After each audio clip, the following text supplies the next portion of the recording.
فاليوم لا يؤخذ منكم فدية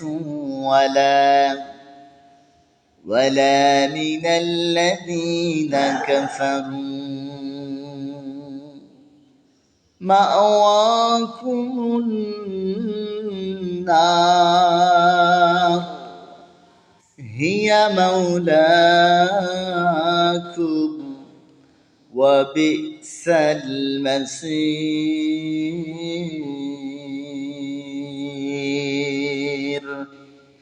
রব্বুল আলামিন বলেন فاليوم لا يؤخذ منكم فدية ولا من الذين كفروا আজ তোমাদের কাছ থেকে কোনো মুক্তিপণ নেওয়া হবে না ওয়ালা মিনাল্লাযীনা কাফারু এবং কাফেরদের থেকেও কোনো মুক্তিপণ নেওয়া হবে না মাওয়াকুমুন নার জাহান্নামই তোমাদের আবাসস্থল হিয়া মাওলাকুম এটি তোমাদের জন্য যোগ্য স্থান ওয়াবিসাল মাসীর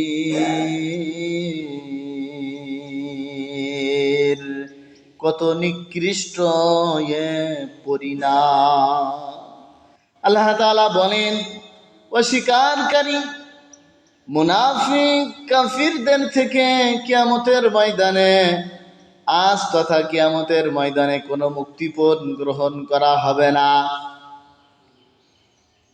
ওয়া মাওয়াকুমুন নার জাহান্নামেই তোমাদের আবাসস্থল হিয়া মাওলাকুম এটি তোমাদের যোগ্য স্থান ওয়া বিসাল মাসীর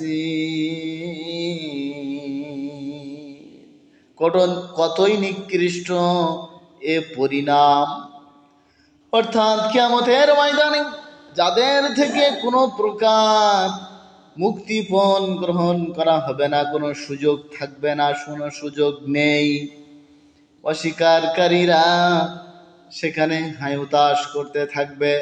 আল্লাহ তাআলা বলবেন মাওয়াকুমুন নার আজ তোমাদের থেকে কোনো মুক্তিপণ নেওয়া হবে না, তোমাদের আবাসস্থল জাহান্নাম হিয়া মাওলাকুম ওয়া বিসাল মাসীর এটি তোমাদের যোগ্য স্থান, তোমাদের প্রাপ্ত স্থান, তোমাদের অর্জনকৃত জায়গা। তোমরা দুনিয়াতে যে কর্মকাণ্ড করে এসেছো আমল, সে আমলের বিনিময়ে তোমরা আজ জাহান্নামের অধিবাসী। হিয়া মাওলাকুম ওয়া বিসাল মাসীর এটি তোমাদের যোগ্য স্থান আর এটি নিকৃষ্ট পরিণাম।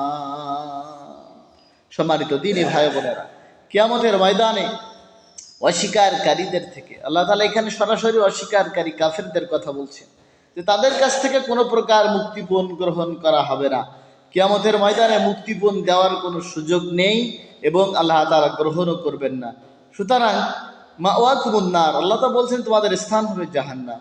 হিয়া মাওলাকুম ওয়া বিসাল মাসীর আর আবাসস্থল হিসাবে কতই না নিকৃষ্ট স্থান জাহান্নাম, সেই দিন জাহান্নামীরা বুঝতে পারবে। আল্লাহ তাআলা আমাদের সকলকে জাহান্নামের যাওয়ার সকল প্রকার কর্মকাণ্ড থেকে বিরত রাখুন এবং আমরা যেন কিয়ামতের ময়দানে আল্লাহ তাআলার সুপারিশ পেয়ে, রাসূলের সুপারিশ পেয়ে জান্নাতের মেহমান হতে পারি। আল্লাহ তাআলা সকলকে তৌফিক দান করে।